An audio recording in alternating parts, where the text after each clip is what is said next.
What's going on, YouTube? It's your boy Big Mike, the Silver Stacks Prepper, coming at you today on Memorial Day. I want to say thank you all who have served in our military. Thanks everybody who put their life on the line for the freedoms that we enjoy here in this nation. Um, a couple of things I want to talk about. I do have some new additions to um, my little stack or collector pieces. These once again are some of those collectors that I'll deal with. But first, I wanted to talk about a couple things here, and I'll try to take small commercial breaks to address each one of these pieces that I have. But for me, I'm kind of always on either a jovial note or a serious note. Um, I'm the first in my family, I guess, to kind of talk about generational wealth. The upcoming generations in our family need to understand, the mindset of business and wealth and that type of thing. So obviously, being a silver stacker and prepper, you thinking about the future. You're thinking about your future generations. I mean, you're not future tripping. You're not catastrophizing as some people do with anxiety. But this is about proper preparations, leading for your future to have your future, generations to have a better performance. Um, so with that in mind, if the government took away, all the money, all your silver, everything that you've attained, what would you be able to pass down to allow your family the opportunity to come back or to have some get back, as they would say in the street? What do you have? I mean, if they took everything, all your finances, everything you have, all your assets, everything, and there was a reset, then what would you have to help them? Or even if that didn't happen, and you just want to create generational wealth, and you want your family, your next seeds or whoever to have it a little better than you, then what would you do? Me, I'm writing things down in notebooks. I'm kind of starting to attain notebooks for kind of everything that I'm doing. And I want to talk about standard operating procedures, SOPs, as they call it in the business world. And some of you guys know that I have some small business background. A couple degrees and a few degrees actually in college and that type of thing. I've been all the way up to my PhD, and kind of stopped in the middle of the PhD because I found that it was just redundant. So I definitely have business background. I know how to put bylaws together and start businesses for people and do organizational restructuring and that type of thing, right? So I kind of know what I'm talking about. But I was writing something down for the family. When the family is a unit, a lot of people just let the family be, what they are. They kind of just let people just kind of grow up to just grow up, right? Wherever the world takes you, whatever religion your family chooses or political stance your family member chooses, that's fine. The world says, right? And that's fine for an individualist type of nation. This country, thrives on, when your kid's 18, they get out, they go get a job, they go to college, they live, they fend on their own. What happened to the generational wealth, the generational living, the families creating a dynasty? So with that in mind, that mindset, that dynastic, dynasty mindset needs to be had to create wealth. And so with that, I understand that an establishment mindset has to be about the human capital, right? The human capital, that person, those people are the HR. They are the human resources that are needed for that dynasty, that family's mindset to move forward. And with that, you need intellectual property. That's the mindset, right? That's the blueprint that you need to make it. So, um, without the information, you first got to have the family, the people, which is the human capital, You got to have the intellectual property, which is the information, the mindset, or the blueprint. Without the information, you can't go any further, right? Information is the fertilizer to the wealth. These are things that I've written down in my notebook here. I got a thick notebook of things that I'm writing. But information is the fertilizer to the wealth, right? The info takes us from where we are to where we need to be. No person who's built a dynasty or building did it without a blueprint. The blueprint gave the information. It's it's the layout. Your information or intellectual property um, lays the blueprint, for your family, to begin its dynasty, right? Um, let's talk about the Rothschilds. How you even know, who they are. Rothschild had five sons, which was the human capital. He gave them the intellectual property, which is the blueprint, and then they took action. Um, the information is vital, and the single most contributor to the family's wealth. We take the info, we lay it out, then we become the architects to our family's blueprint, right? So we got to declare our values and discover what makes the family unique, right? What makes your family unique, right? Everybody out there listening has a family, but what makes your family unique, right? You got to declare the values. You got to create a family mission statement, right? Put the family up on what we're doing. Bring everybody together. Kind of bring everybody, to the mission statement. Everybody has a position to play on the chessboard of life, right?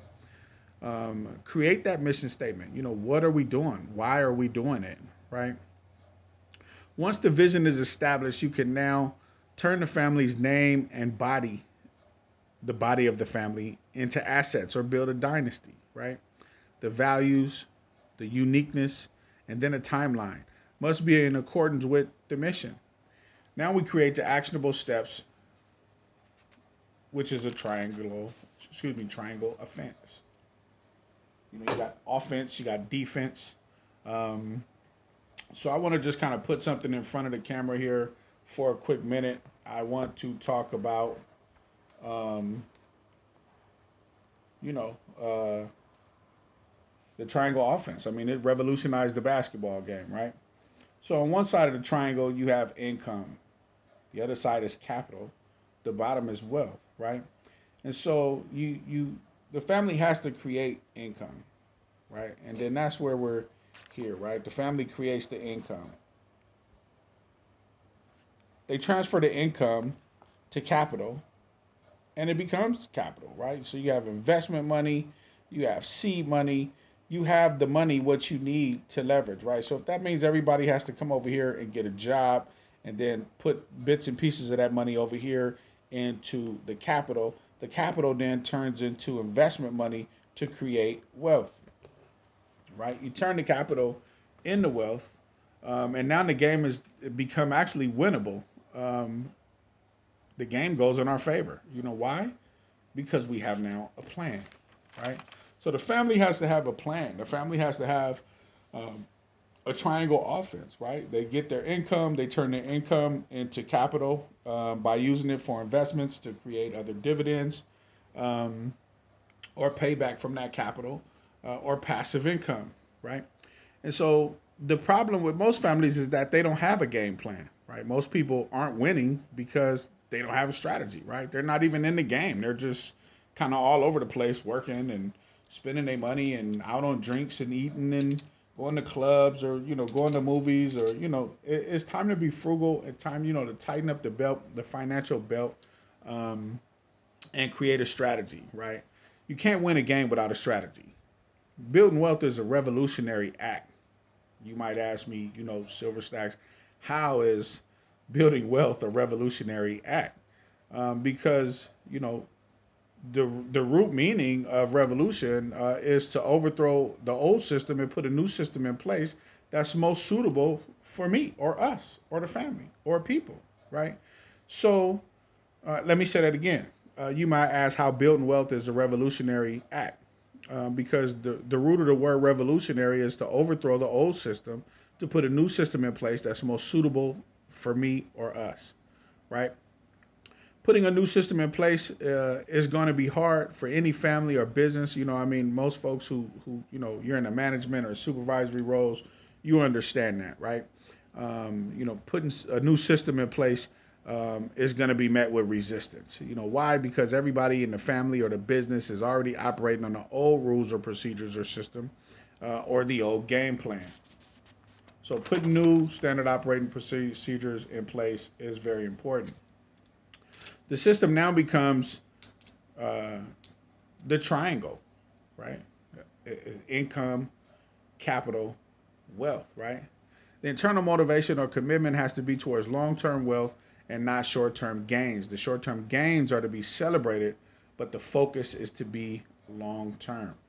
So, a summational recap: human capital, intellectual property, you need the people to pass the money down to, right? Or the silver, right? We need the people to pass this down to, or what is the purpose, right? Of your retirement, right? The people need the information to move the family towards the wealth, right? You need the blueprint, right? The information is the blueprint. That's the intellectual property, the blueprint, right? What blueprint? The mission statement. Everybody needs to be on the same page or in one accord. The next step is you have to declare the values to determine how or why this family is unique or business is unique. The uniqueness in that will now give the family the vision, which is the commitment to the long-term wealth. So the family standard operating procedures is human capital, which is the human resources, which is the people. The intellectual property, which is the blueprint or the information. The mission statement is the goal, the vision, right, to be able to see it. Um, the actionable steps, which is the triangle of offense. Um, the commitment to long-term wealth, and then everybody creates a job description, and then you just take action, right? And then every generation will add to the standard operating procedures because knowledge is something that constantly evolves, and knowledge is power.